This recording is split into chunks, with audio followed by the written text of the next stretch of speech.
One of my favorite activities to do with students is what I call 4-chord composing. It's where we take a set of chords in a key and we explore them and experiment and create what is effectively the basis of a pop song. Now, I normally do it on a whiteboard or a piece of paper in their book. We choose a chord, so our starting chord, our tonic chord, and then we get students to choose chords based on the circle of fifths. Now, that is fantastic, but what I found out recently is that we can actually do this online with a very cool new app that I want to tell you all about today. It's called Tonaly, and this is going to be great if you'd like a slightly different way to approach 4-chord composing, or if you're teaching music production students, or students that just can't quite form chords yet on the piano. If that's a bit of a challenge, then this is great because they can still do every aspect of 4-chord composing while not actually having to play the whole chord progression. It sounds amazing. It is a really cool app. Let me show you how it works. Okay, so let's have a look at the Tonaly app. We've got the circle of fifths and we've got a grid of chords. So this is really like what I do with my students on paper. If you click any of the chords in the circle, you'll be able to hear what they sound like. And if you want to move any of them into your grid, you can just click on the grid and the chord will transfer. So it is just super fast for exploring the chords that will work together. So let's say in the next one we might do a D minor. Let's go to A minor, and then we'll finish on G, something like that. Now, you can also change how many chords are in each row by just sliding them along. And if we want to add another row, I'll just click the edit button there and we'll add another line. So we could then go into a second part and do an 8-chord progression, for example, or we could do 2 4-chord progressions. So let's do another one starting on C. And this time let's go to perhaps, let's do C again, and then F, and then G. Okay, so let me show you a few of the other tricks in this app, and I'm just giving you the real basics here because it can do just about anything. Let's just play through what we've got so far. So there's a little play button over here. We'll just hit the play button.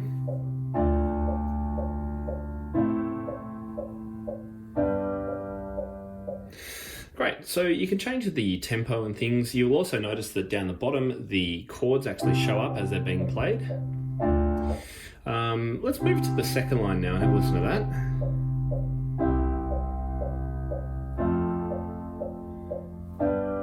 Alright, so this C chord's pretty boring. What I'd actually like to do is change the bass note and have, instead of C with C, have C with E in the left hand. And we can do that with this by clicking this button over here, which gives you some more chord options. So I'm going to then click on the bass note and we're going to move to a C on an E sound. You could also move to a C on a G. And again, students will be able to see what's actually happening down the bottom in the left hand as you change the bass note.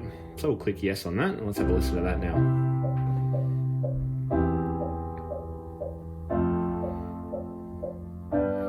Fantastic, that's flowing really well. Okay, let's go back to the first one and this D minor now.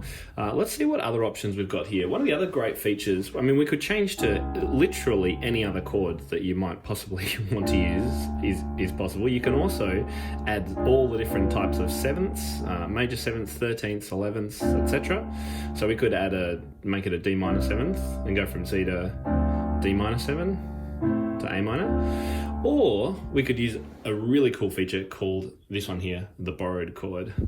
And this will allow you to borrow chords from other scales and modes. So let's just stick to the C Aeolian mode, the C major mode. But we could change it to, for example, what if we go to A flat? So let's insert that chord instead. Now let's have a listen.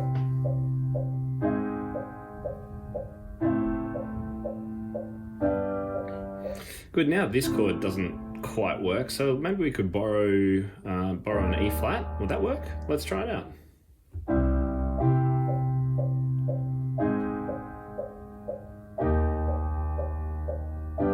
Ooh, that's kind of cool. I don't mind that one at all.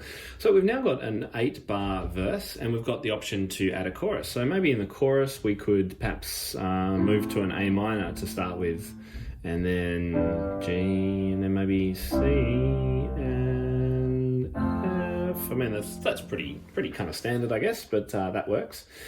But let's say at the end here we want to go A minor. So what have we got? A minor, G, C, and then we want to go F, G, back to C. Well, you can do that using this little section down here.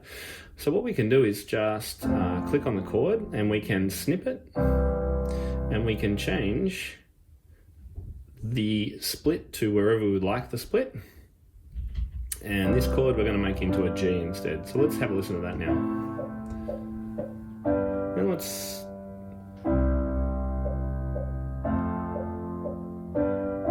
Oh yeah, there we go. Okay, it's probably, I think that it'd be better if it changed in the middle of the bar instead. So there we go. Oh, beats per minute, that's what I was trying to change before. So let's go a little bit faster. Whoa, there we go, 140. So you can change the rhythm. You can also change the time signature here. You've got lots of options there. You can change the, or you could, hide the instrument. You can also change to the sound of a different instrument as well. So there's guitar. So if you've got guitar, lovers, bass, we've even got synth. So let's change it to a synth, just for the fun of it. And let's have a listen to this. There we go. And let's have a listen to the chorus. So I'll click on the chorus here.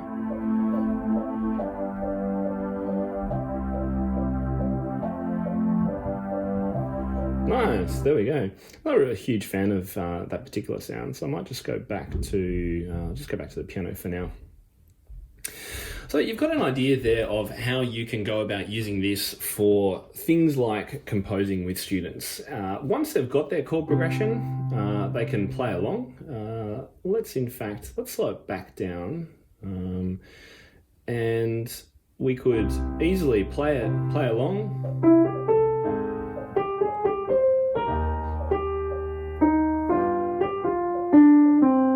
And they could use the piano to play along and find a melody that works with that particular chord progression.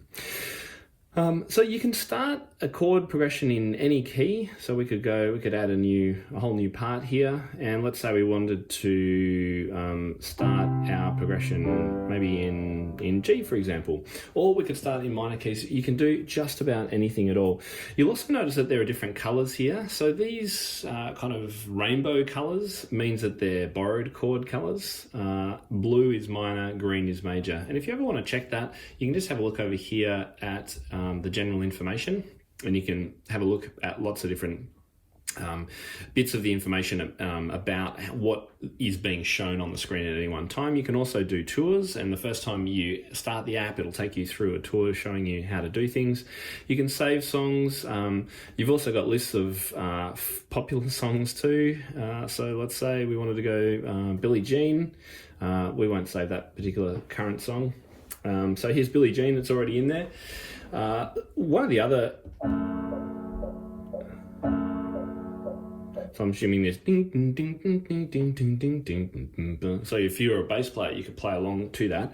One of the other things that I have found really enjoyable is creating new songs from scratch and then trying to input a song that students might be learning or has a really strong chord progression that they can learn something from. So for example, Billy Joel.